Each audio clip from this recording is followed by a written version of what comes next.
መጽሐፈ ሲራክ ምዕራፍ 31 ሰነፍ ሰው ግን ሐሰተኛ ሕልምን በከንቱ ተስፋ ያደርጋታል። ሐሰተኛ ሕልምም ሰነፍ ሰው ያስደነግጠዋል። ሐሰተኛ ሕልምን የሚያምን ሰው ጥላን እንደሚጨብጥ ነፋስንም እንደሚከተል ሰው ነው። ሕልም ከመሆን ወደ አለመሆን ይሄዳል፣ በየምሳሌውም እየራሱ ያሳይሃል። ከአህያ ምን መስዋዕት የሚሆን በግ አይወልድም? ሐሰተኛ ሕልምስ እውነተኛ ነገር በየት ይገኛል? ሐሰተኛ ሕልም፣ ጥንቆላ፣ ሟርት ሁሉም ከንቱ ናቸው፣ ልቦናንም ያስደነግጣሉ፣ እንደ ምጥም ያጎብጣሉ። ሐሰተኛ ሕልም ብዙ ሰዎች አስቷቸዋልና እሱንም ተስፋ እያደረጉ ጠፍተዋልና ይቅር ይል ዘንድ ከእግዚአብሔር የተገኘ ካልሆነ ሐሰተኛ ሕልምን በልብህ አታኑረው። ያለ ሐሰትስ ከታየ በእውነት ይደርሳል፣ እውነተኛ ሕልምም የተረዳ ይሆናል። የተማረ በመከራ የተገሰጸ ሰው ብዙ ምስጢር ያውቃል፣ መከራን የተቀበለ ሰውም ጥበብን ያስተምራል።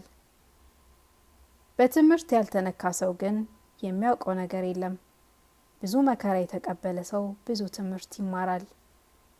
መከራ በተቀበልኩ ጊዜ ብዙ ምስጢር አየሁ፣ አስቤ ከተውሁትም የተናገርሁት ነገር በዛ። ለሞት እስክደርስ ድረስ ሁልጊዜ መከራ ተቀብያለሁና ስለዚህ ነገር እግዚአብሔር ከመከራ ያድነኛል። እግዚአብሔርን የምትፈራ ሰውነት ከመከራው ትድናለች። እሱን ያመኑ ሁሉ ይድናሉ። እግዚአብሔርን የሚፈራ ሰውን የሚያስፈራው የለም። እሱ አለኝታ ነውና መከራ መጥቶበት አይደነግጥም። እሱ ያድርበታልና የታመነ ወዳጁም ነውና። እግዚአብሔርን የምትፈራ ሰውነት የተደነቀች ናት። ኃያልነቱ የታመነ ነውና ረድኤቱም ጽኑ ነውና። የእግዚአብሔር ዓይኖቹ የሚፈሩትን ሰዎች ይመለከታሉ። በረሃውን ያዘቀዝቅልሃል፣ ከቀትር ፀሐይም ይሰውርሃል፣ ከመከራ ይጠብቅሃል፣ ረድቶም ከመከራ ያድንሃል። ሰውነትህን ያናጋታል፣ ያገናታል፣ ዓይኖችህንም ያበራቸዋል። ከደዌ ይፈወሳል፣ ደህንነትንም ይሰጣል፣ በረከትንም ይሰጣል። የበደል መስዋዕት የተጠላ ነው፣ የኃጢአተኞች ቁርባናቸው አደፈኛ ነው። ሕግ የዘነጉ ሰዎች መስዋዕትን አይቀበልም።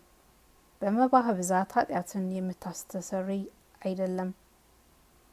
ልጁን በአባቱ ፊት የሚገድለው ሰው ደስ እንዳያሰኝ፣ ሰርቆ ቀምቶ መባ የሚያስገባ ሰው እንደዚያ ደስ አያሰኝም። የድሃ ሕይወቱ ምጽዋት መለመን ነው፣ እምቢ ያለ ሰው ግን ነፍሰ ገዳይ ነው። ባልንጀራውን የገደለ ሰው ደስ እንዳያሰኝ ነገር ሰርቶ ባልና ሚስትንም የሚያፋታ ሰው ባልንጀራውን እንደገደለ ሰው ነው። የምንደኛን ደሞዝ የቀማ ሰው ደሙን ማፍሰሱ ነው። አንዱ ሲሰራ አንዱ ቢያፈርስ የሁለቱስ ድካማቸው ምን ይጠቅማል? አንዱ ቢመርቅ አንዱ ቢረግም ከሁለቱ የማናቸው ቃል ይሰማል? ሬሳ ከዳሰሰ በኋላ እጁን ቢታጠብ ዳግመኛ ሬሳውን ከዳበሰ የፊተኛው መታጠብ ምን ይጠቅመዋል? ስለ ኃጢአቱ የሚጾም ሰው ዳግመኛ ይበድል ዘንድ ሲሄድ ከዚህ በኋላ ጸሎቱን ማን ይሰማዋል?